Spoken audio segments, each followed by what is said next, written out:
കോതപാറ അടക്കമുള്ള പ്രദേശങ്ങളിൽ വന്യജീവി പ്രതിരോധത്തിനായുള്ള ഫെൻസിംഗ് സ്ഥാപിക്കുന്ന നടപടികൾ വനം വകുപ്പ് ആരംഭിച്ചിരിക്കുകയാണ്. ലക്ഷങ്ങൾ മുടക്കി നിർമ്മിച്ച ഫെൻസിംഗ് തകർന്നു കിടക്കുന്നതിന്റെ വാർത്ത ലോക്കൽ ഫോക്കസിലൂടെ പുറത്തുവിട്ടതിന് പിന്നാലെയാണ് വനം വകുപ്പിന്റെ അടിയന്തര ഇടപെടലുണ്ടായിരിക്കുന്നത്.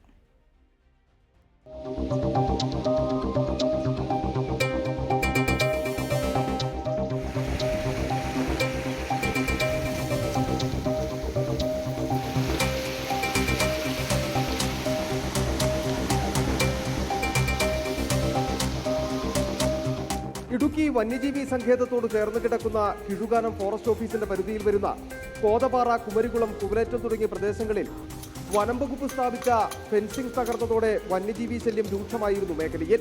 കാട്ടാനകൾ കൂട്ടത്തോടെ ജനവാസ മേഖലയിൽ തമ്പടിക്കുന്ന സ്ഥിതിയുണ്ടായി. ജനങ്ങളുടെ ദുരിത ജീവിതം സംബന്ധിച്ച വാർത്ത റിപ്പോർട്ടർ പുറത്തുവിട്ടു. ഇതിനു തൊട്ടു പിന്നാലെയാണ് വനം വകുപ്പിന്റെ അടിയന്തര ഇടപെടൽ. നാട്ടുകാരുടെ അടക്കം സഹായത്തോടെ പ്രശ്നപരിഹാരം കാണാൻ ഇടുക്കി വൈൽഡ് ലൈഫ് വാർഡൻ നിർദ്ദേശം നൽകി. ഇതിനെ തുടർന്ന് ഫെൻസിംഗ് സ്ഥാപിക്കുന്ന നടപടികൾ ഇപ്പോൾ ആരംഭിച്ചു കഴിഞ്ഞു. കോതപാറ, കുമരികുളം, കൂലേറ്റം ഈ മേഖലകളിലെല്ലാം നേരത്തെ തന്നെ സോളാർ ഫെൻസിങ് കൊടുത്തിട്ടുള്ളതാണ്. എന്നാൽ കഴിഞ്ഞ കുറേ കാലങ്ങളിലായിട്ട് മരങ്ങൾ വീണും മൃഗങ്ങൾ, ആനകളൊക്കെ കയറി നടന്നൊക്കെ പോയിരുന്നു.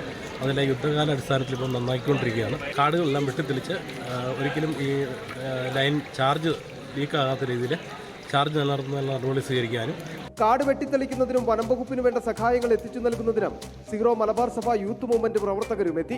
നമ്മൾ SMIന്റെ ഭാഗമായിട്ട് നിവേദനം കൊടുക്കുകയും അതിൻ്റെ ഭാഗമായിട്ട് വനം വകുപ്പ് ഇവിടെ വരികയും ഇവിടുത്തെ ഫെൻസിങ് സംവിധാനം മൊത്തം പോയി കിടക്കുമായിരുന്നു. എന്നാൽ അത് വീണ്ടും പുനർനിർമ്മിക്കാനായിട്ടുള്ള ആവശ്യമായ കാര്യങ്ങളൊക്കെ സ്വീകരിക്കുകയും ചെയ്തു.